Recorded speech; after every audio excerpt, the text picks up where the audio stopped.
All right, so it's 7:02, so we'll go ahead and get started, and I will share my screen when I can, so that way you all can actually see the translation as well.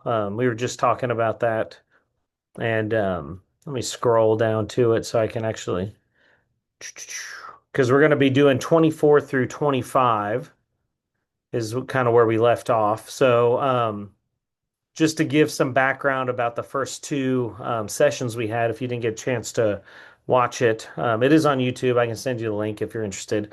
But essentially, the beginning of what we've read is, and the last session was how our Arjuna asked Krishna to place the chariots in between um, the series of armies on both sides, and he's looking across over there, and he's like, Krishna, can you put the chariot in between the two armies? Now, as we're going to see, Krishna fulfills that request as his charioteer, Arjuna starts to begin to see exactly who's on the other side, who he's about to fight, and kind of what we dive into. What follows is not considered weakness. It's kind of the beginnings of a deep internal conflict that Arjuna deals with, and he starts to figure these things out. So I'm going to share, like I said, I'm going to share my screen. We'll read 24 and 25, and let me make sure I share this here. All right. Actually, I wonder. All right, I'm going to try to get this out of the way here. Okay, there we go. So text 24. I'll scroll down here. Um, Move you guys out of the way. There we go. I couldn't see it. All right, so text 24. So Sanjaya said, O descendant of Bharata, having thus been addressed by Arjuna, Lord Krishna drew up the fine chariot in the midst of the armies of both parties. Text 25. Um, in the presence of Bhishma, Drona, and all other chieftains of the world, the Lord said, just behold, Partha, all the Kurus assembled here. So, Krishna, like we talked about, is placing the chariot in between both armies, directly in front of Bhishma, Drona, and other respected leaders. So this is intentional by Krishna because he doesn't place Arjuna there randomly. I mean, like we talked about last time, this is like an old school battle where it's like, hey guys, we're gonna meet here, we're gonna fight. We're not taking over towns. It's literally in an open field. And as far as the eye can see on both sides of the battlefield, it's just a wall of an army. And out of all the places that he could place Arjuna and take him to, he takes him to the spot where he can see Bhishma, who is actually Arjuna's great uncle, but he kind of looks at him like he's a grandfather. When you dive into the Mahabharata and the books that are before this, he looks at Bhishma as a great grandfather. So, or as a grandfather, and most people are pretty close to their grandfather, and just the thought of I'm gonna have to fight my grandfather is obviously pretty heavy. And then on top of that, you have Drona, who's on the other side. He can physically see Drona over there next to his grandfather, and Drona was his guru when it comes to material or military arts. Like he taught him archery, he taught him all things military. And one thing that is well known about Arjuna is he was one of the top archers of the time.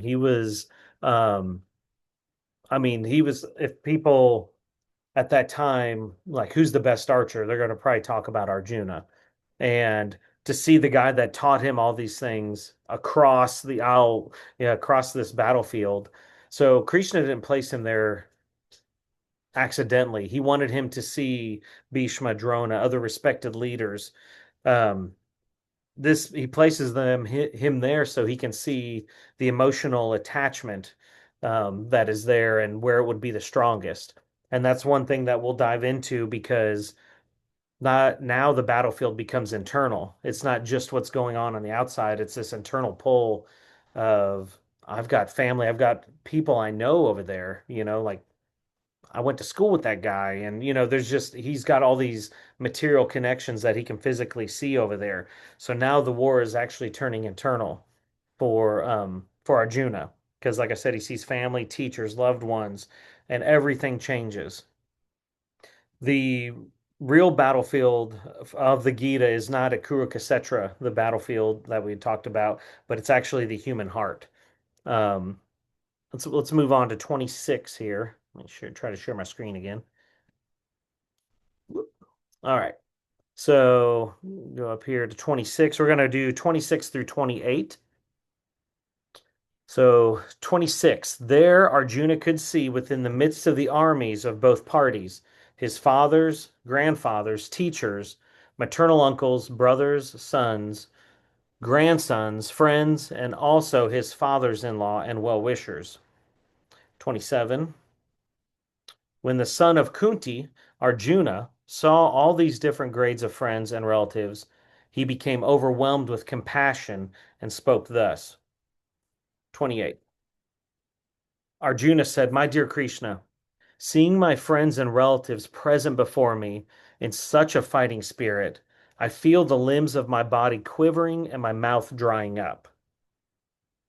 So, this is where it's kind of an interesting thought to step back, because is this compassion or confusion that he's dealing with? Because he sees his relatives. He says, My limbs are quivering, my mouth's drying up, my body's trembling. He's freaking out, which is obviously very human. He's got, of course, that's anxiety going through the roof right there, because he's looking across like, what the hell am I supposed to do here? He's really conflicted. And it's kind of, is he showing compassion or is something else happening? I mean, what are your thoughts? Anybody? No takers? I'll go. Oh, Can what you you hear got? me? Yeah. Can you hear me? Okay. I apologize for being late. I No, canceled you're perfect. All a good. lady showed up for class, but it was canceled. She never signed up. So sorry. It's all good. Um, So what are you thinking? You think this is compassion or something else happening?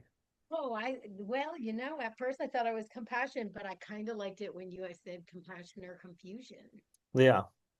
Yeah, I think maybe with the compat I think it's more despair, which I think is a combination between compassion and confusion, Yeah. that like overwhelmed with complete despair and the body quivering and the mouth drying. That is, Yeah.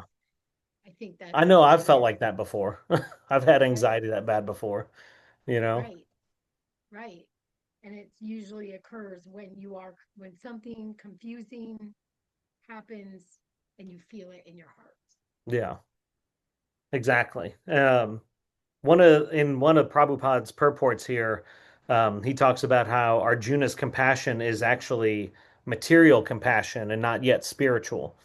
So, and the reason why is because it's based on bodily relationships, not on the soul. And he's not looking at them as spirit souls. He's looking at them as material entities and people. And in bhakti, compassion isn't rejected, it's refined. So it's a different type of lens that we need to view certain things like that. And we'll dive more into that in a minute, but let's go on to move to 29 through 31 here. All right. So 29. All right. My whole body is trembling, my hair is standing on end, my bow, Gandiva, is slipping from my hand, and my skin is burning. 30. I am now unable to stand here any longer. I'm forgetting myself, and my mind is reeling. I see only causes of misfortune, O Krishna, killer of the Kesi demon. And 31. I do not see how any good can come from killing my own kinsmen in this battle, nor can I, my dear Krishna, desire any subsequent victory, kingdom, or happiness. So attachment clouds judgment. So he's attached to these people. He doesn't know what to do. He starts trying to rationalize everything. I don't want victory. I don't want a kingdom. What's the use in all this? And it sounds noble, especially I think we see a lot of this stuff, and it's the lens for us is a little bit different, I would think, just because of our current time. Because typically when we think of war, we most people are thinking this is no good. War's no good. Like this is a good thing he's doing by stopping it, or not wanting to do it. But this in this scenario, this is confusion driven by attachment because he's not wanting to um essentially do his dharma, which we'll dive into. But sometimes what sounds like wisdom is actually emotion speaking louder than clarity. So um, it's kind of interesting because I think we typically struggle with that ourselves and try to find the balance between the material and spiritual world. But let's move on because we have several good talking points here too. So let's look at 31, lastly, 31 through 35 here. All right. All right. So scroll down here. So 31 again. I do not see how any good can come from killing my own kinsman in this battle, nor can I, my dear Krishna, desire any subsequent victory, kingdom, or happiness. All right, now 32 through 35. They're kind of lumped together here. Um, okay. O Govinda, of what avail to us are a kingdom, happiness, or even life itself when all those for whom we may desire them are now arrayed on this battlefield? O Madhusudana, when teachers, fathers, sons, grandfathers, maternal uncles, fathers-in-law, grandsons, brothers-in-law, and other relatives are ready to give up their lives and properties and are standing before me, why should I wish to kill them, even though they might otherwise kill me? O maintainer of all living entities, I am not prepared to fight with them, even in the exchange of the for the three worlds, let alone this earth. What pleasure will we derive from killing the sons of Dhritarashtra? So, um, it's pretty evident he's trying to avoid here. He's kind of it's the beginning of avoidance with him. Arjuna saying things like, "I see no good killing my relatives. Even if I got a kingdom, I wouldn't even want to do this." This really is the beginning of the turning point where he's trying to begin to step away from his dharma. So, um, is everybody familiar with what dharma is? I know Teresa and I kind of talked about it a little bit and last week. So Dharma, in a nutshell, is it's a pretty common thread through a lot of Vedic culture that is very, and once you start to grasp it, it's kind of game changing and kind of really draws in your lens to help you focus on like what life's really about. But in a nutshell, Dharma is our duty. It's the right action aligned with truth and our nature. So it's doing what is right according to your role, your nature, and the situation that you're in. Living in alignment with truth and one's deeper nature, so to speak. So if like Arjuna is a warrior, Kshatriya is like what they call it in Vedic times. So that was his duty. His duty, his dharma was to fight for justice and he's not wanting to do it because his emotions are conflicting with his duty. But it's it's almost like a security guard. It's like, hey, I've been stationed here to protect this bank, and then somebody comes and if you're like, I don't know, man, he seems cool, I'll let him in. Or you don't want to do like that's your dharma, man. You're supposed to stop this guy from coming in and getting the I don't know the gold nuggets or whatever is protecting Fort Knox. Like there's everybody um, has dharma. Everybody has a role and a purpose. Now, what that is, I mean, I think ultimately that's up for you to do some self-realization and figure out what your role is. And that's really the kind of the point of life is trying to figure out how what your dharma is and how can you fulfill it to the utmost, you know? Um, Now, why does dharma matter to us? Well, it's Arjuna represents all of us when we know exactly what we're supposed to do, but our emotions make it difficult for us to do it. And I think there's a lot of times that we see that in everyday life. A lot of times when literally, I'm sure everybody's done this, we avoid a hard conversation, you know, like, hey, I really need to go apologize to this person because I screwed up. I did them wrong, you know, or um, I really don't want this person as a friend anymore because they're just so negative, you know, dealing, maybe staying in an unhealthy situation. Like, I really need to tell this person I need to break it off, or, you know, and sometimes those type of hard situations that may be our dharma to try to figure those things out. It could also be our karma, like things that we had to learn along the way. And sometimes, you know, the universe has a way of beating us over the head until we actually learn the, until we get it through our little thick skulls, you know, like we have to learn these lessons. But, you know, and then of course, another example is maybe choosing comfort over truth, you know, because sometimes people don't want to hear the truth or deal with the truth, but your dharma is, you know, you have, here's what the facts are, here's what the truth is, and how do I apply this to my life, you know? And again, that's dharma is doing the right thing even when it's the hardest thing. And, you know, it's kind of one of those like, who decides what's right, who decides what's wrong?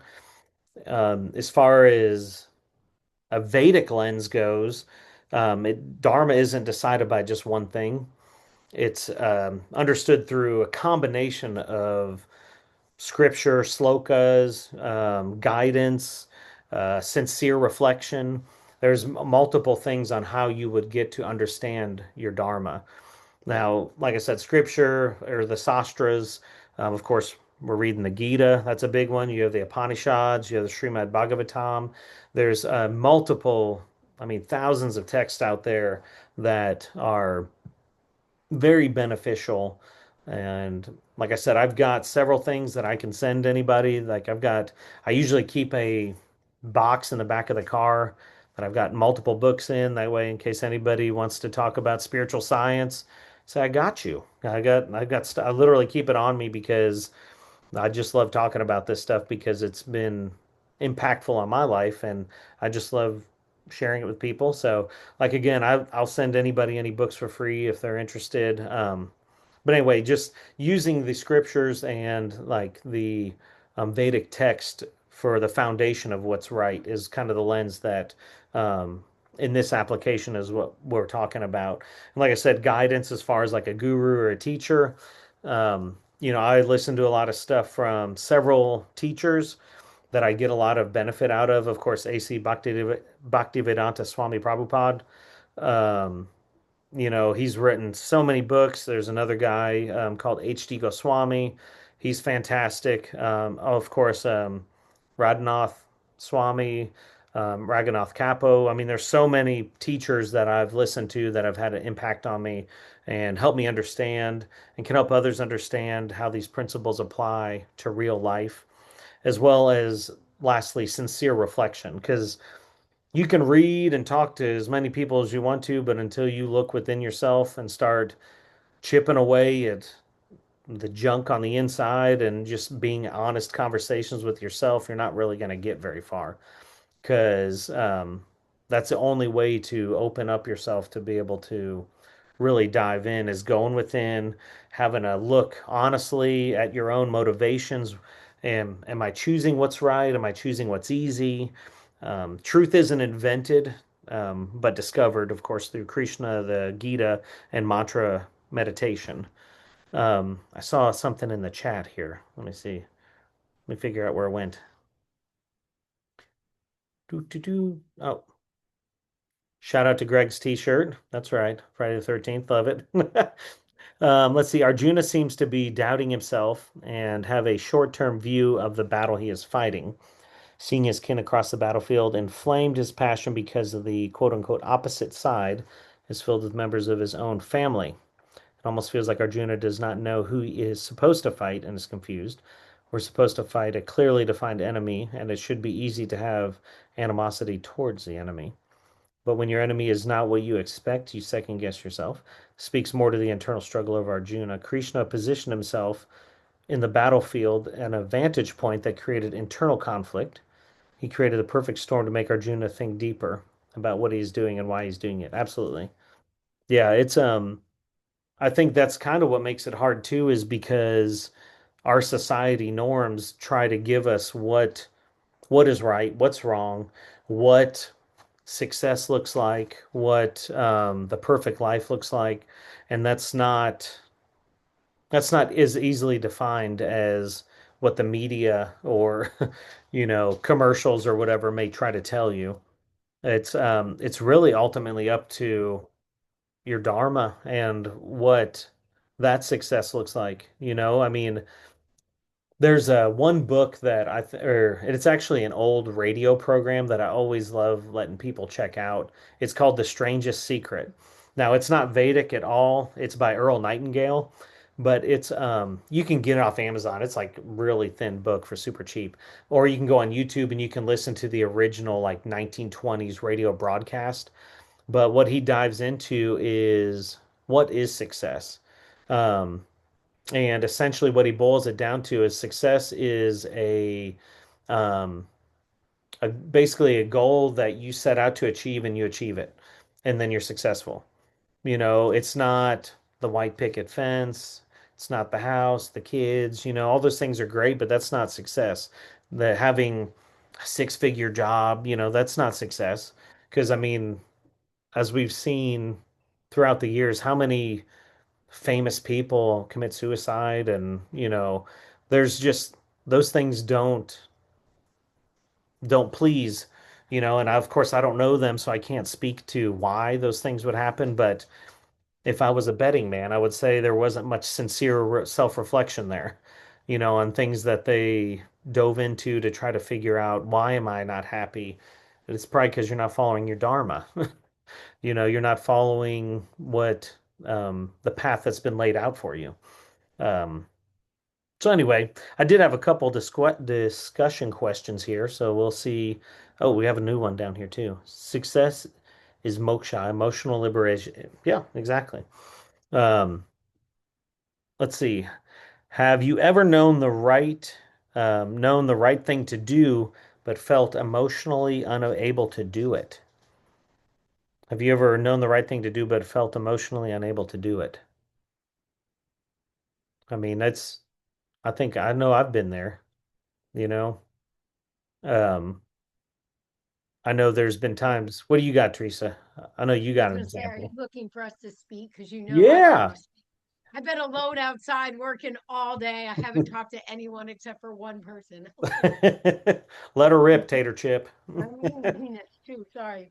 Um, yeah, for me, it's where I run across this quite a bit, and like that where you asked about like the weird having hard conversations. For me, it's like my yoga studio is like a reflection of who I am. It's my dharma, part of my dharma. And but I have other people in here teaching, and sometimes the alignment between what the teacher's teaching and like how I practice doesn't line up. And or eventually over time we begin to become misaligned, and then I have to make the decision of like, do I just step back and be like, whatever, I'm not, this isn't bothering me, even though deep down emotionally it's like, okay, this isn't how I practice, so why am I allowing this to happen in my four walls, because it's my business. And so that leads to difficult conversations. And Oh yeah, I could see that, But like you talked about before, trying to protect your image and your business, because you want right, it to be a right, certain right, right. vibe. Right. And you know, I try and be very, I mean, it's yoga, so we have the yoga sutras to go by. And most people do, but then there's some things that, you know, just it's hard to follow a path that's Yeah. been laid out. And the practice of yoga is based on the yoga sutras or stuff like this, the Bhagavad-Gita. Yeah.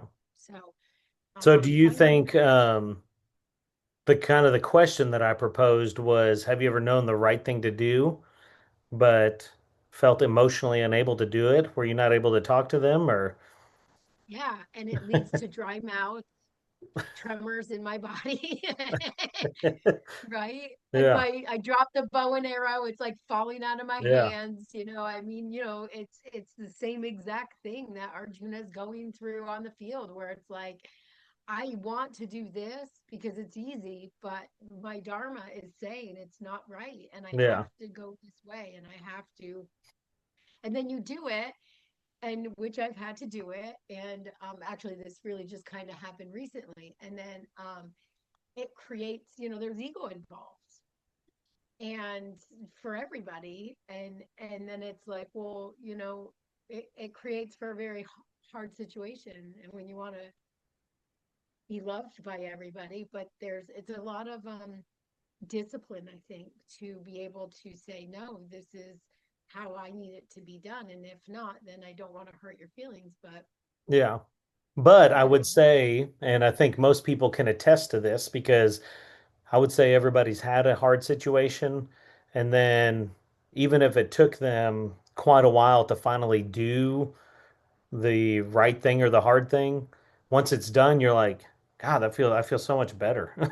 Like it just and then when you actually right, it almost feels like you're trying to go upstream or you're trying to climb a mountain when you should have been going yeah, down it, you know? and then Like, energetically in any sort of capacity you've created this space for the universe to come through and reward you with karma and say, well, you've done it, and now this, you know, and that's where like the whole karma piece comes in, that yeah. something better comes along and it's like, wow, why didn't I do this before?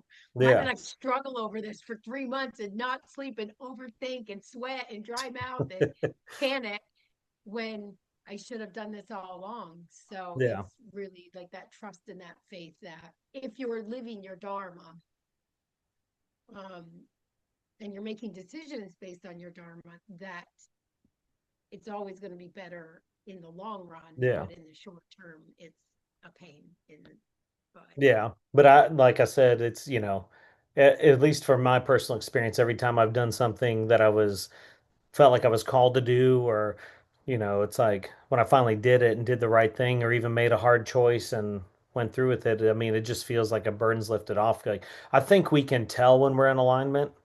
It's almost like, you know, think just like, man, that everything's good, you know? And it's not like a false sense of good, you know, like, because we Yeah, still live in this right. material world and it still sucks sometimes, you know, bills and like just dealing with BS and people, you know, I mean, that's just living here. But, you know, Well, for, but if you're living your dharma, those are never issues because for, well, at least the way I look yeah, at dharma, no, because absolutely. when you're living your dharma, the opportunities are there for you to be able to handle the bullshit of life. Yeah. Well, and that's kind of And where I was headed was like, right, because if you're happy with like where you're at, then nothing else really matters, you know, because you know you're exactly in alignment with where you should be. So, you right. know, which is always easier said than done, you know. But it's, you know, like once and I mean, I always kind of look at it almost like, you know, like the bowling alley where they actually put the bumpers up for you, you know, because you're like, hey, I think I'm going to go this way. And then you hit the bumper, you're like, okay, that's wrong. So I'm going to go Yeah, back this way. But like once you actually get down the lane and it's like you hit the pins, you're like, oh, hell yeah, I'm doing this right, you know?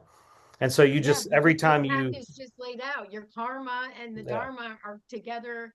And like for me, I guess like the whole divine thing is like the the frequency, when the frequency of with the universe is just in alignment and in flow, and things are opening up and things are open and things may be closing, but then things are opening, and it's like, yeah, okay, I can trust this, that I'm baby stepping in the right directions of living my dharma. it's also really easy for me to say that because I don't really talk to many people. I'm not in, I live a weird, like kind of, I do talk to people, but not that much. It I doesn't can still show. make No. money and yeah. I can still pay my bills and get like my essentials taken care of by stepping out of society. I'm not Yeah. really part of like this society.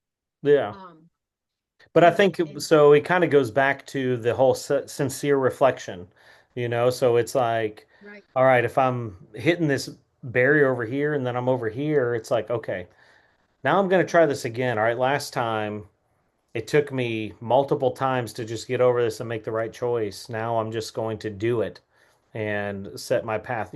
So if you sincerely reflect and you make adjustments, that's growth. So you just have to keep calibrating yourself. And take your ego out of it. Oh yeah, yeah, that's a big one. Yeah. Like literally flush the ego. Be like, oh, that did work. So let me propose another question for anyone that wants to answer. Um, can emotions sometimes disguise themselves as wisdom? You know? So I mean and I think probably the biggest one there is probably fear, if I'm being honest, because it's like, why? Oh, I don't want to do that. Why would I want to teach a freaking Bhagavad Gita class? I don't know what the hell I'm doing. You know, I'm gonna look like an idiot. But it's like, this is something I just know that, like one of the teachers that I really look up to, HD Goswami, kind of challenged me to do this.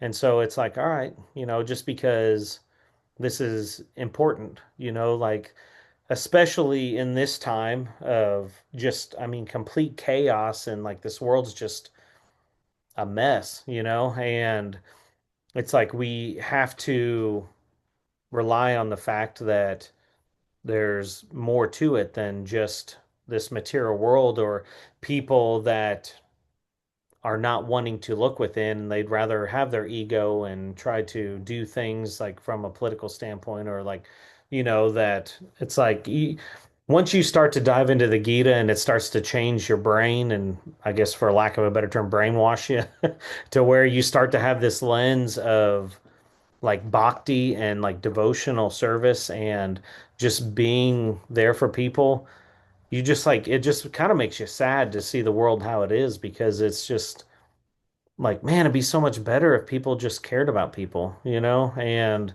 like literally as simple as that. Like, just don't be a jerk. Like, just there's so much love to give, and like, just even like this past weekend, like I'm so thankful that like I'm slowly losing, like I'm trying to lose like material attachment to things, and I had this book that was really cool that I got at this temple, and it had all of these Sanskrit songs in it, and like I use it all the time when I go to temple, and like it just makes it easy because like literally all the songs are in there. And this guy came up to me and was just like, "Oh, that's really cool. Where'd you get it?" I'm like, "Well, it's actually I got it here, but it's gone." And he's like, "Oh, that's cool." And then I just felt like this urge to just give it to him, like, "Here, take this." And he argued with me for like, and it's just funny because that's the other side of bhakti is like, I don't need anything. So, because he was a devotee, so he was like, I don't need anything. Faith literally had to come over and be like, just take it, here, because Jeremiah is not going to stop. Just take the book, buddy. And he wanted to make sure he was balanced. So he went and bought me a Bhagavad Gita because it's such like a auspicious thing to give somebody a Gita that he was like, here, now we're even. And I'm like, all right, perfect. I know I'll find somebody to give this to. Thank you. And all was well in the world because you had two people that are just wanting to give to each other. But it's just if people, and just society was more about like how can I help people? What can I do to impact somebody in a positive way? We wouldn't have to deal with a lot of the stuff that we see on the news but that's where ego comes in and people just have to be the best. And I heard somebody talk about this the other day about how um ego, lust, greed, all of these things that are just like so prevalent in our society. They just pour a little gas on the fire trying to extinguish these things. And the next thing you know, their gas can's empty and the fire's just going crazy because they don't know how to extinguish it. They don't know how to calm these urges and these things by, whether it be mantra meditation, um, any sort of meditation, yoga, things to where they can calm the mind and try to look within themselves to, come to peace. Um, but anyway, so kind of recapping here a little bit. So one thing that Prabhupada emphasizes in the purports here, this section that we just read about, is like we talked about, Arjuna is forgetting his duty. His his reasoning is based on bodily identification and not spirit soul, because all of us have a spirit soul within us. And This also sets the stage. This ending point here sets the stage for Krishna's teachings and the deeper conversations that Arjuna and Krishna are going to have on this battlefield, just about life, about the different types of yoga, about transcendental knowledge, and just like there's so much there that I'm excited that we're getting to break it down. And I'm glad that we're kind of doing it kind of slow because there's so much stuff in each of these verses and shlokas that's just really neat. But the thing that I think is important to realize is with Arjuna, and I think Faith was kind of touching on this in her comment on the little message board there, is that the confusion was necessary for Arjuna because without it, he wouldn't turn to Krishna for guidance. He wouldn't be like, what the hell what am I doing here, man? Like what's going on? And that wouldn't have happened if he had ego, if he was so sure of himself that, oh, I'm not doing this, or oh, I'm gonna freaking slaughter these guys, or I mean, just any other direction, he wouldn't have opened up himself to be able to hear, from God. And I think one kind of key point that I think is kind of interesting to kind of use as a lens is Arjuna didn't fail here. He basically just reached the point of where he realized he needs guidance. So, kind of going back to what we were talking about, is where, like, we screw up all the time. We're human, we live in a material world. Um, you question everything, you're questioning this, that, whatever. But that's not failure. That's human nature. That's what we should do. We should question everything. We should try to seek for answers. We should try to, like, if you don't agree with something, you should say something or research it and try to figure it out. And that's one of the things that I absolutely love about Vedic culture. And one of the things I love about Bhagavad Gita, any temple that I've been to, is that if you're like, I don't know about this, man, they're like, oh, yeah, I don't either. But, I found this, and it's just, it's very, it's a lot of Vedic teachings, Bhagavad Gita, Srimad Bhagavatam, Upanishads, a lot of those are based off of questioning, and if you're not questioning and you're just following blindly, I mean, is that really good? I would say no, because I've seen in my personal experience some people that follow certain religions or spiritual paths and they follow them blindly. And if you ask them any questions, they're like, well, I don't know. That's because this says this, or, and I'll be the first to tell you if I don't know, I don't know. But I appreciate being challenged because I want to know more about what I believe or what I don't know about, and I think those are good things to do because if you're not questioning, you're not growing, you're not diving in to learn things.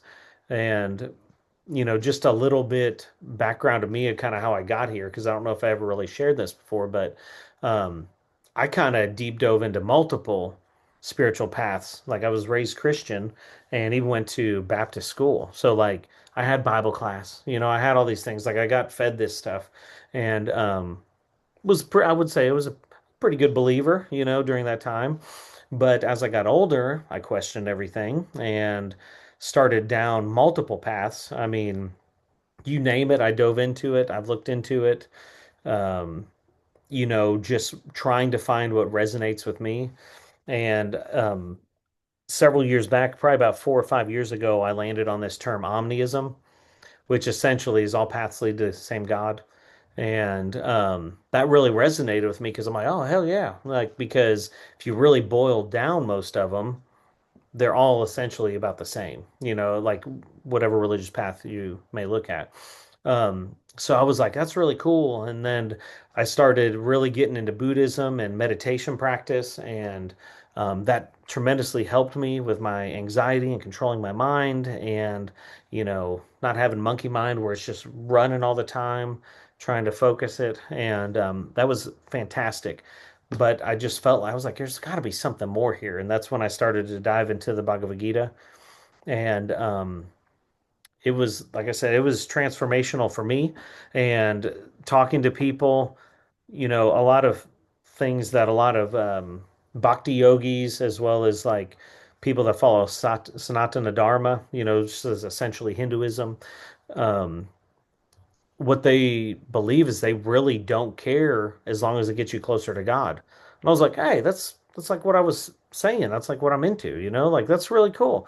And it's just really fascinating. Of course, in the Vaishnava culture, which is what I guess prescribe to, is a sect of Hinduism to where Krishna is the main god, and it is monotheistic pretty much. Of course, you have different avatars of Krishna, and we'll get into that later on, where he shows his like ultimate form to Arjuna, and those things. But spoiler alert, I guess. Sorry, but like it's a it's one of those things where it just really connected with me and resonated with me, and that's why I get like kind of pumped about reading the Gita with people, and especially just how to apply it to your life today and stuff. But I think that's why it'll be exciting the next session, because again, we're doing every other week, every other Monday. But I think it's cool because this section here is really about the human condition. It's like it's not really history or mythology or philosophy or anything. It's just literally real life conflict, um, emotion versus duty, and confusion versus clarity. That's kind of what Arjuna is dealing with here. And yeah, I think It's it's like pretty cool. I was gonna say it's like he has which I can only speak for myself, but he has entered a moment of like desperation to the point where he's on his knees Yeah, begging for help. Like, yeah, somebody help me. I'm at the point where, I'm in complete despair. yeah, I know I've been there. And every time I go there, I'm like, turn to some, like meditation, like you said. yeah, When you said that about, I was waiting to hear because I knew you were going to drop in meditation somewhere in your practice. I think that is one of the biggest like misconceptions in society, that if, like, people will say, I can't meditate, I have thoughts. Well, yeah, okay. yeah, You're supposed yeah. to have thoughts. That's Give it literally the 12 point. minutes.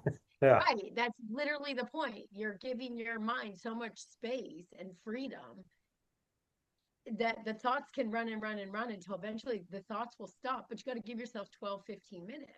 And if Yeah. you can sit and scroll social media for 30, 45, I mean, I have some people that I'll see on my feed that it's like they're sharing something every 7, 10 minutes for 2 hours. And I'm like, you just literally shared other people's nonsense for 2 hours.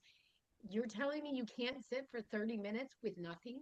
Yeah. And that's the problem in our culture here, is that the excuse is always, I can't meditate because I Yeah. can't practice yoga, which really at the end of the day, the Yoga Sutras, the real yoga, I mean, we're going to be getting into yoga in the Yeah. Bhagavad Gita. We got jnana yoga, we got karma yoga coming up. Yeah. uh yeah, and so it's like I But I can't think do yoga because this is what my mind says it is.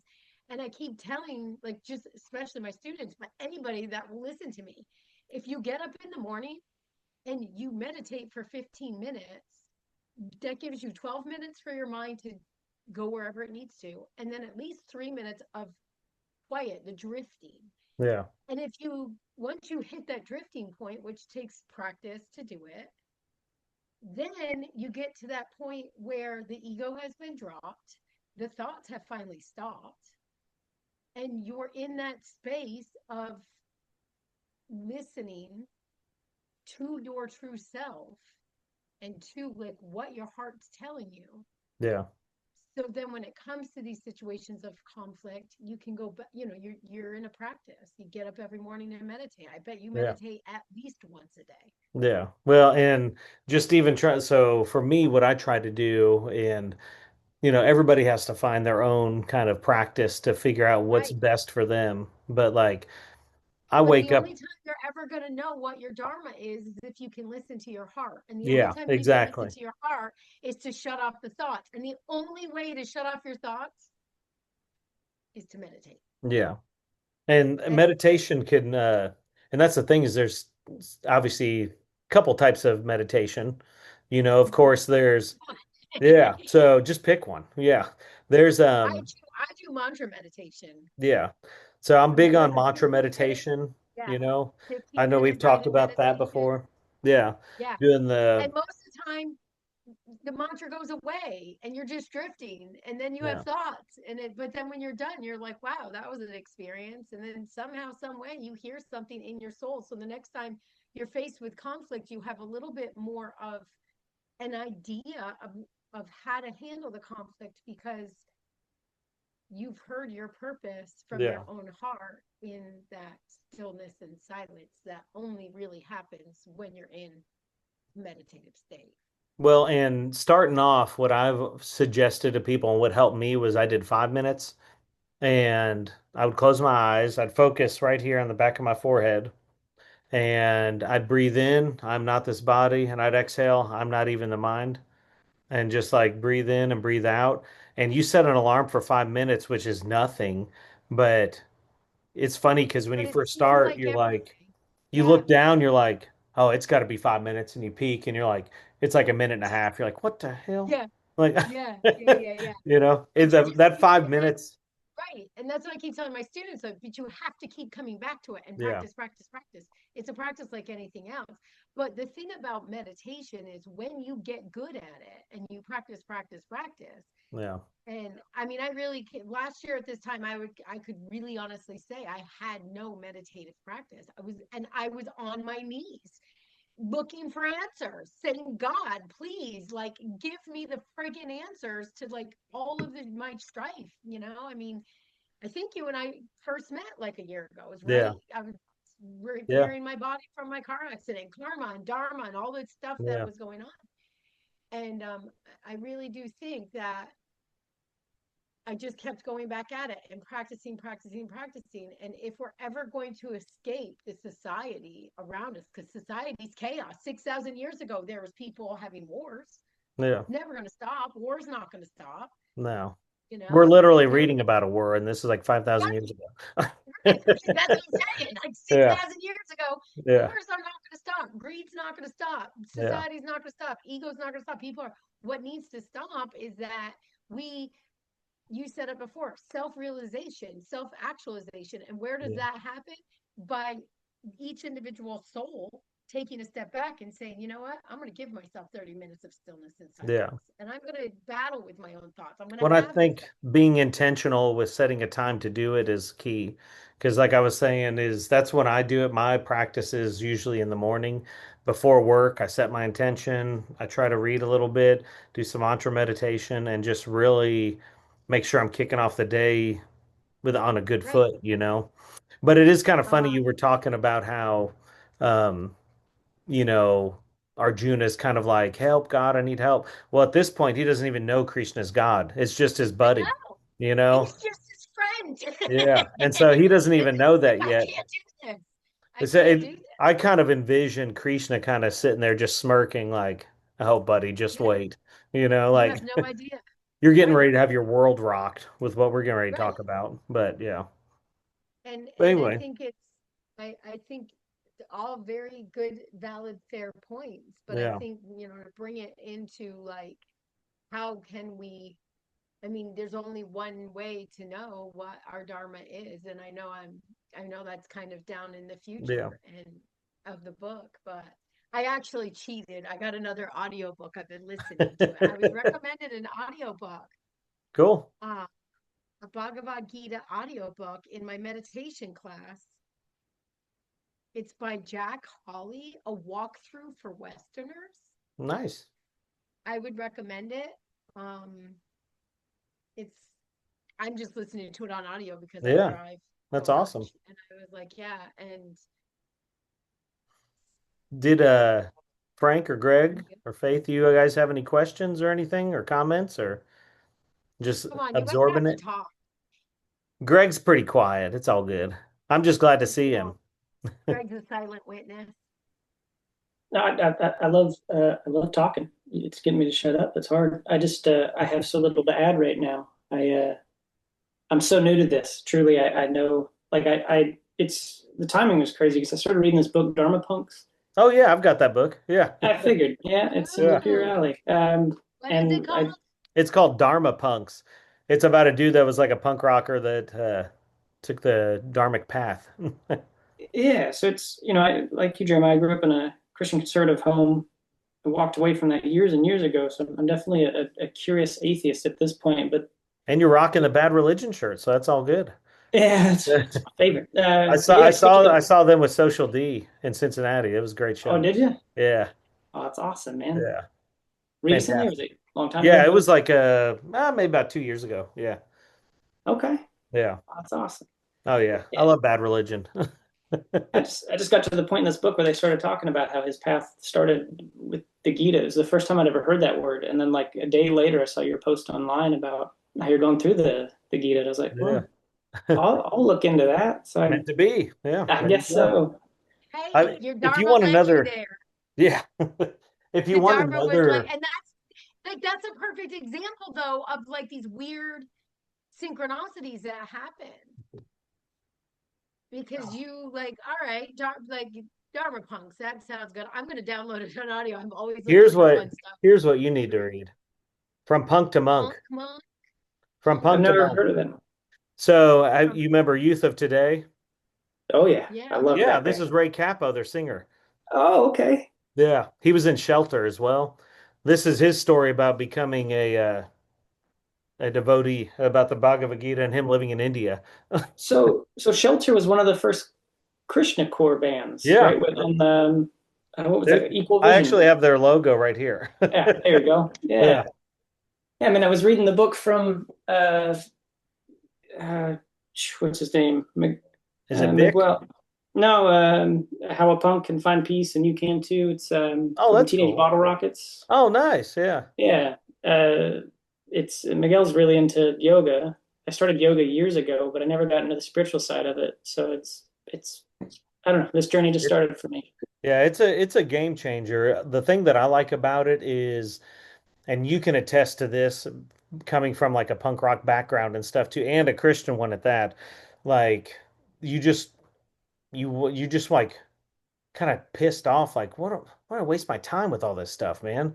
Like, like, and you just want to go against like everything that's like authoritarian, That's just kind of how I feel like coming out of that scene and, like growing up on MXPX and, like I still love MXPX, and Slick Shoes and like all that stuff. Like that's what I grew up on, all that like Christian punk rock stuff. But like, I think the best thing about it because I'm like you, the pendulum swung to where I was like, I don't know, man, all this is kind of BS. I found myself reading a book in the back of the church. I was playing bass at a church, and I was reading a book that was called All Religions Must Die. And I'm like, what am I doing here, man? I'm just like reading this book, and I'm like, literally the pastor speaking, like I need to reevaluate and figure out what I'm doing, because this is not, yeah, this is not for me. This isn't my path. And kind of Faith kind of put in the chat too. I love the fact that no one, oh, no one wants to save you and push their beliefs on you or tell you that you'll burn in hell. Just let me think for myself and let me figure out what's my way of looking at the world. Just don't want to drink the blood of Jesus.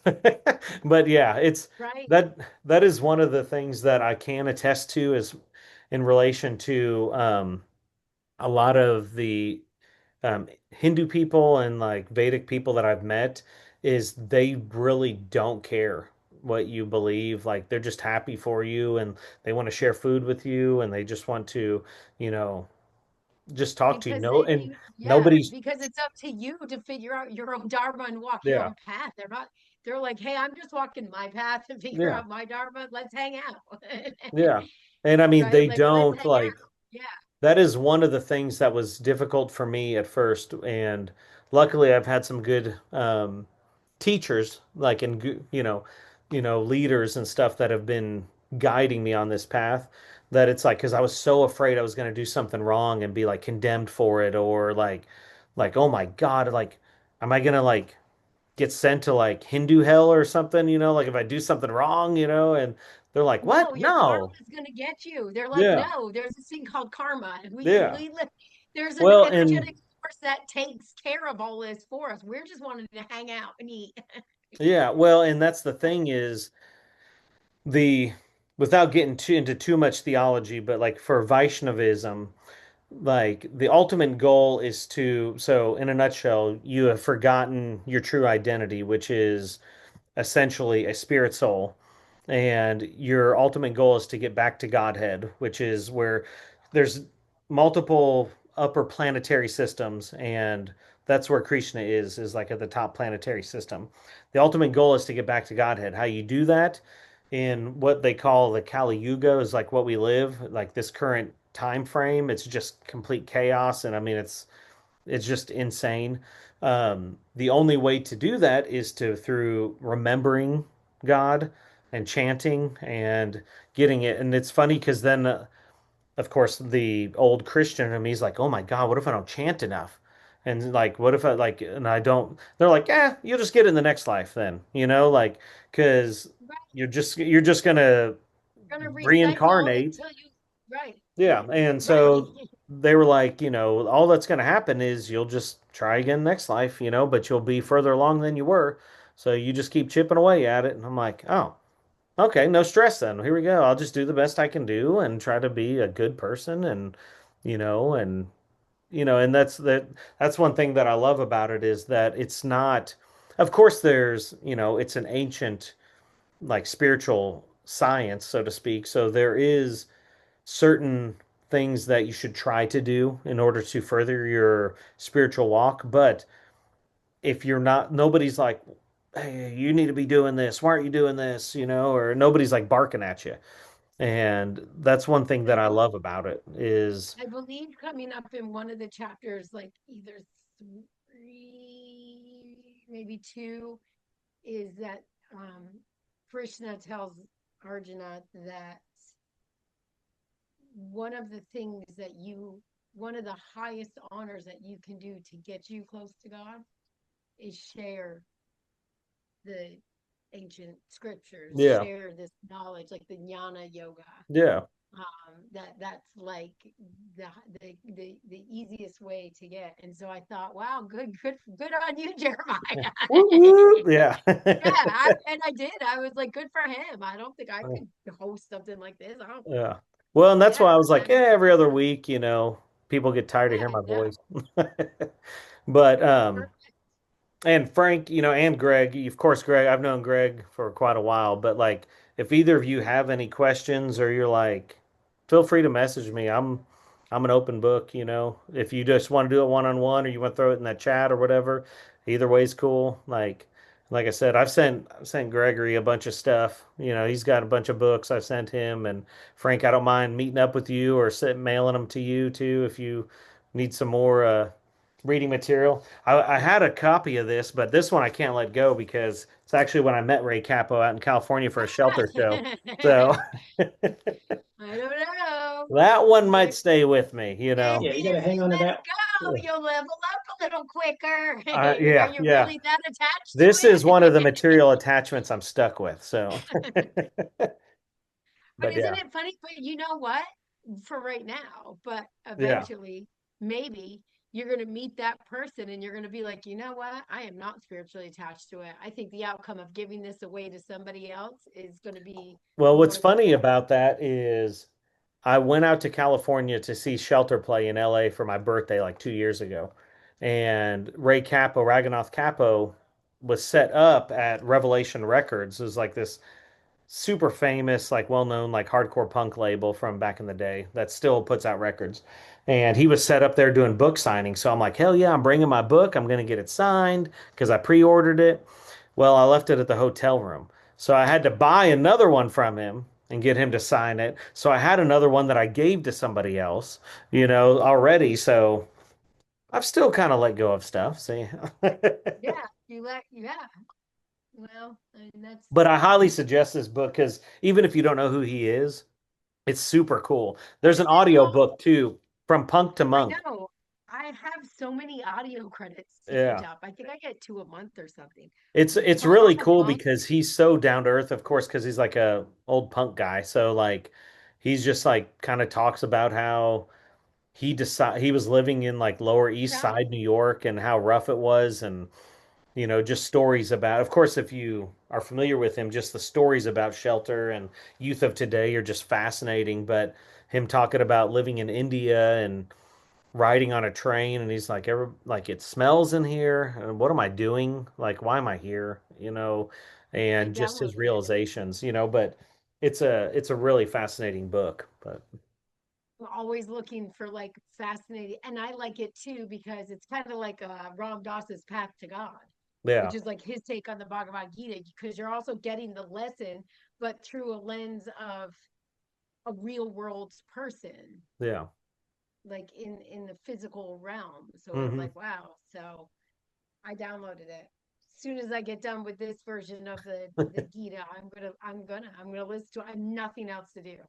And I can't listen to my playlist while I'm driving because then I got a landscape for 6 hours and I can't listen to my playlist for Yeah. 8 hours, only six. So Well, thank you everybody so much for no logging on problem. and checking it out. I really, really appreciate it. And for all the thoughtful discussion. Of course, if I shared anything that was helpful or accurate, that all comes from the teachings of Śrīla Prabhupada, my teachers. So if there's anything I said that was of offense or wrong, I apologize. That's my own limitations. So I'm sorry. But thank you all Good so much for stuff. coming, and I really appreciate it. So Good stuff. yeah, I guess the next one will be, let me look at the ye old calendar here. Thank you. Yeah, April April 10th. 13th, which is actually 2 days after my birthday. So bring cake. No, I'm just kidding. But awesome. Thank you, Gail, so much. Great to meet you, Thank you. Frank, Gregory. Beautiful to see you. Nice to meet you, Teresa. Gregory and Frank. Yeah. And Thank hello, you. Faith in the other room. So Hello, Faith, in the other room with your yeah. echo, echo, echo, Yeah, I know, echo. right? Hi, hi, hi, Yeah. hi. So I hope you all have a great week. And seriously, if you need anything at all, just message me. And like I said, if you're like, you know what, I want some more books for the shelf, I got you. So just feel free to reach out. Thank you so Have a much. good week, Namaste. Krishna. Mhm. Yeah, thanks. See ya. Have a good one.